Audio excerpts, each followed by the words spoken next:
Good morning dear students.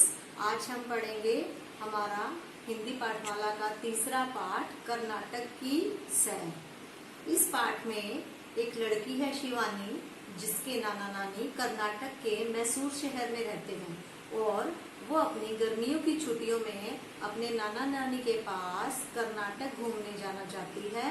तो इस पाठ में यही बताया है कि कर्नाटक पहुंचकर उसने वहां पर क्या क्या देखा, कैसे उसने वहां के व्यंजनों का स्वाद लिया, कैसे उसने वहां पर जो भी दर्शनीय स्थल थे वो देखे और कैसे उसने अपना समय बहुत ही मनोरंजन पूर्वक बिताते हुए अपनी छुट्टियां व्यतीत की। तो आइए हम ये पाठ पढ़ना शुरू करते हैं। हमारा पाठ है कर्नाटक की सैर।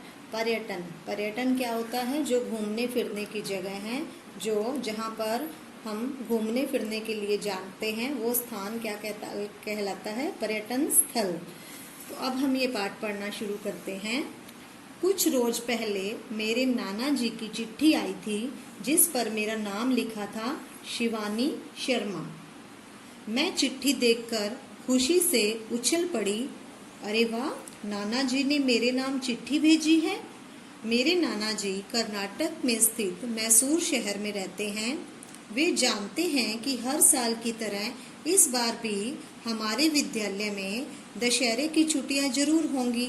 यह सोचकर उन्होंने छुट्टियों में कर्नाटक आने का आदेश दिया। अब जो शिवानी है, उसके नाना जी ने उसे चिट्ठी भेजी है कि वो दशहरे की छुट्टियों में कर्नाटक आए। फिर क्या था, नाना जी के आदेश का पालन हुआ। छुट्टियां शुरू होते ही मैं, मेरा भाई केशव और मम्मी पापा कर्नाटक पहुंच गए। यह तो हम जानते ही थे कि मैसूर का दशहरा दुनिया भर में मशहूर है। 10 दिनों तक चलने वाले इस उत्सव में मेलों की रौनक देखते ही बनती है। पहले ही दिन हम नाना जी के साथ मेला घूमने निकल गए।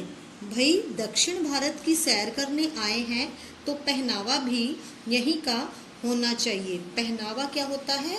जो आउटफिट्स हैं, जो हमारे कपड़े हैं, वो कैसे हैं। इसीलिए मैंने और मम्मी ने खास तरह की साड़ी पहनी। नाना जी, पापा और केशव ने धोती बांधी, जिसे पांचे कहते हैं। वहाँ पर जो धोती बांधते हैं उसे क्या कहते हैं? पांचे। इन लोगों ने सिर पर अलग तरह की पगड़ी भी पहनी, जिसे मैसूर पेटा कहते हैं। जो पगड़ी है वहाँ पर जो बांधते हैं लोग, उसे क्या कहते हैं? मैसूर पेटा। वहाँ की पोशाक पहनकर एक अलग सी खुशी महसूस हो रही थी। अब मेले में आए हैं तो दक्षिण के खाने का स्वाद लेना तो बनता ही है। मतलब जब वो मेले में आए हैं तो दक्षिण भारत का खाना है, वो अलग व्यंजन होते हैं वहाँ पर, तो उसका स्वाद चखना या उन्हें खाना तो बनता ही है। मतलब वो उसे खाना चाहते थे। तो आगे पढ़ते हैं हम।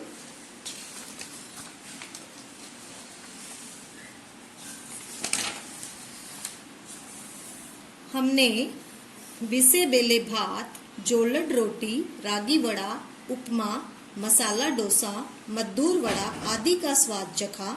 मैसूर की मशहूर मिठाई मैसूर पाक का स्वाद मैं अब तक नहीं भूल पाई हूँ। ये सारे व्यंजन हैं जो कि दक्षिण भारत के हैं और कर्नाटक के प्रसिद्ध हैं। घर आकर नाना जी ने हमें बताया कि मैसूर में दशहरे के 10वें दिन हाथियों को सजाकर देवी की मूर्ति को विराजमान कर पारंपरिक विधि के अनुसार मैसूर महल में बन्नी मंटप तक की लंबी यात्रा निकाली जाती है। अगली सुबह हम मैसूर महल, जगमोहन महल, चामुंडी पहाड़ी, चिड़ियाघर और रेल म्यूजियम भी देखने गए। हमारा दिन बहुत अच्छा बीता। आगे के दिन कर्नाटक की राजधानी बेंगलुरु में बिताने का प्रोग्राम बना। फिर क्या था, पहुंच गए बेंगलुरु। अब ये कर्नाटक की राजधानी बेंगलुरु गए हैं। यहाँ पर हम शिव मूर्ति, इस्कॉन मंदिर, टीपू पैलेस, विधान सौधा, कब्बन पार्क आदि दर्शनीय स्थलों पर घूमे और खरीदारी में भी पीछे नहीं रहे। खरीदारी मतलब शॉपिंग की उन्होंने वहाँ पर।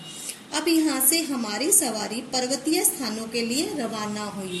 पर्वतीय स्थान कौन से होते हैं? जो कि हिल स्टेशन है, वहाँ के लिए ये निकल पड़े। पहले हम रंगास्वामी मंदिर गए, जहां तक पहुंचने के लिए हमने लगभग 150 सीढ़ियां चढ़ी। कितनी सीढ़ियां क्या होती है? स्टेयर्स। 150 सीढ़ियां चढ़े वो। इसके बाद चिड़ियाघर गए।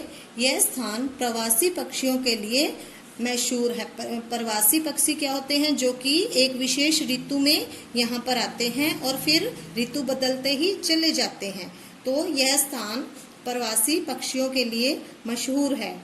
केशव और मैंने रिवर राफ्टिंग का भी मजा लिया। रिवर राफ्टिंग होती है पानी के अंदर जो बोट है उसके अंदर राइडिंग करना। यहाँ से हम चिकमगलूर की पहाड़ियों में सैर करने निकले। यह जगह चाय और कॉफी के बागानों के लिए जानी जाती है। बागान क्या होते हैं? जो चाय और कॉफी के बगीचे हैं।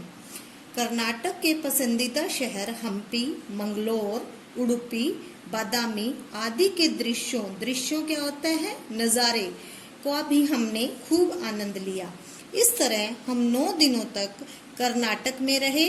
10वें दिन यहाँ की यादों को कैद करके हम लोग वापस अपने घर दिल्ली आ गए। कैद करके मतलब जो यादें थी वो हमारे मन में समा चुकी थी। तो हम वापस कहाँ आ गए? अपने घर दिल्ली। मेरा तो कुछ और दिन वहाँ रहने का मन था। शिवानी का मन कर रहा था कि वो कुछ दिन और वहाँ पर रहे, पर यह तो हो नहीं सकता क्योंकि विद्यालय की छुट्टियाँ खत्म जो हो गई थी, क्योंकि अब उनके स्कूल खुल चुके थे, इसलिए वो ज़्यादा दिन वहाँ पर नहीं रह सकते थे। लेकिन उन्होंने जो भी घूमने फिरने का मज़ा लिया वो उन्हें हमेशा याद रहेगा।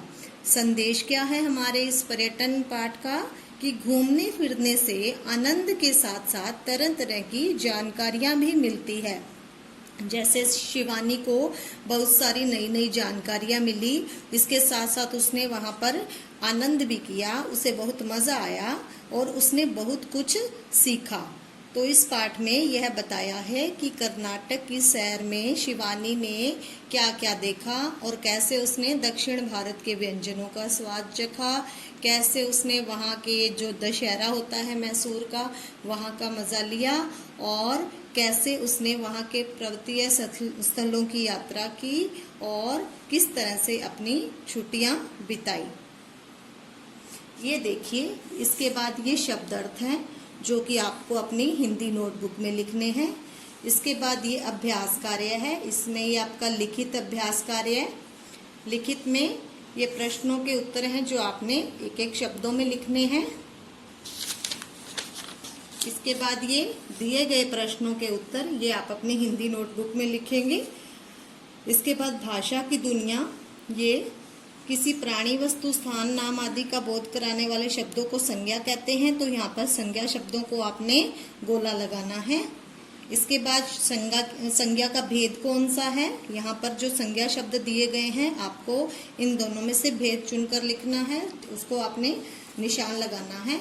इसके बाद जैसा कि हमने व्याकरण के पाठ में पढ़ा था, संयुक्त व्यंजन और द्वित व्यंजन क्या होते हैं, तो यहाँ पर आप संयुक्त व्यंजन और द्वित व्यंजन वाले जो शब्द हैं वो आप चुन करके नीचे लिखेंगे। और यहाँ पर कुछ नया करने के लिए ये चित्र पहचान कर लिखेंगे कि ये जो लड़कियां हैं किस वेशभूषा में हैं और इनकी भाषा क्या है। वो आप इनको, मैंने वैसे आपको ये हल करके दिया है, लेकिन एक बार आप अपने आप करने की कोशिश करेंगे कि आप ये पाठ पढ़कर ये कर पाने में सक्षम हो या नहीं। मैं उम्मीद करती हूँ कि आपको यह पाठ समझ आ गया होगा। जल्द ही मैं आपको इसके प्रश्नोत्तर और PDF आपको फ़ोन के माध्यम से उपलब्ध करवा दूँगी। तो बच्चों, मैं आशा करती हूँ कि आपको यह पाठ कर्नाटक की सैर पसंद आया होगा और आपने इसको अच्छी तरह सुना और समझा होगा। तो आपको मैं इसका जो भी कार्य भेज रही हूँ वो आप अपने बुक में और नोटबुक में कर लीजिएगा। धन्यवाद।